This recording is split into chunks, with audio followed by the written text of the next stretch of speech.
I'm really not smiling on the inside. That's the whole reason we're bringing this up, talking about it, because we know it's a unfortunate, common occurring situation. So the reason this is happening, another contributor to why this is happening is we talked about the resining. So we've effectively changed the absorption properties on that surface layer. It's not totally sealing it off, but it's definitely changing the natural absorption and transmissibility in and out through that top layer. Now we've got a resined-on mesh backing on the bottom. That usually is a pretty heavy coating, so you're effectively blocking that bottom face of the slab. And that's there for a reason too. It's there to help during transport and handling, getting it through to and through your shop and to installation. But you effectively have two layers where you've changed the surface properties absorptively on that material. Don't so forget what the happens? edge.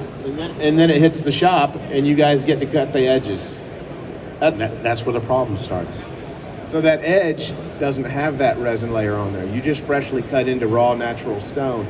Now it's got a path. Moisture I'm talking about has a path to go in or out of that stone. And so that's why we see this phenomenon occurring at cut edges after it's been cut or processed through your shop.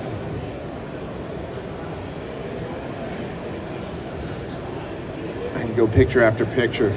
You've got many more of these. Yeah, I'm sure everybody else does. You get those on your phone on Friday afternoon from a customer.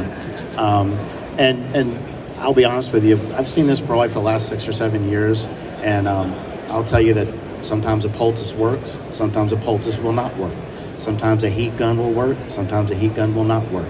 Sometimes a solvent. So the problem is that once that water is introduced during fabrication, because of the hardness of the material, it's going to marinate on those saws for a while, right? Water always wants to go to a drier area. So once that water gets in that material, by doing the edges, the punch holes, the sink cutouts, now you're opening up the airflow for that water to start traveling through that material, right?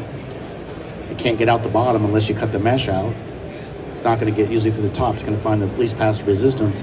And it's not clean water. It's not drinkable water that you're going through this material. And that's where you'll get the problems. Same thing with oil stains, with seams. And Mark, we're going to wait, talk about things to do later or during? Or? Yeah, we're still, we can flip through these. We're identifying the problem. These are just unfortunate pictures that have been shared with us over the last couple of years. We've been talking about this. So this is a new install, hasn't even been used yet. I don't know if this is dabs of silicone that are bleeding from the bottom up. I honestly don't.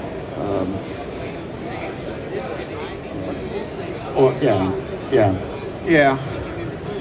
So here you go.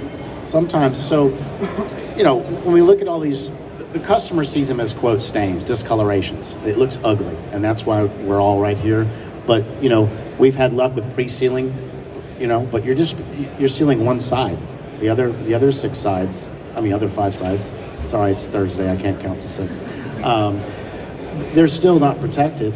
But the one thing is time. If you can let the material dry out, okay? Once you cut it, if you jump in and you start finishing the edges, what are you doing to those edges? You're closing them back up. So run it through the saw, get it out there, let it dry out. If you're in a geographic area where you can use the sun, that is going to be your best. Let the sun do the work. Keeping it with airflow. Don't stack a bunch of pieces on a cart. It's not going to breathe.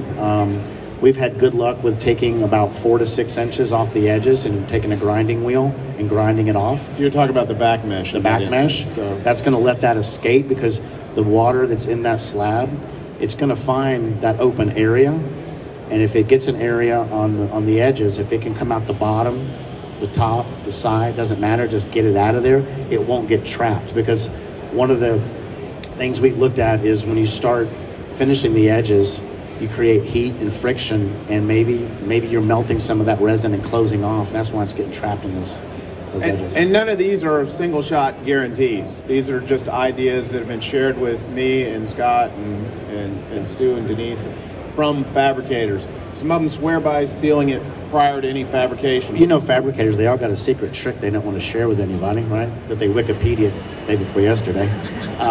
But the whole idea is that You know you're working with material that could cause problems. You know, in your shops, if you're doing a marble, if you're doing granite, if, you might have some problems every now and then, but this is something that I know guys that they'll cut 10 bundles and never have anything go wrong, and so they just keep doing the same process, and then all of a sudden they get that one bundle, and then all of a sudden it's just like wildfire, right?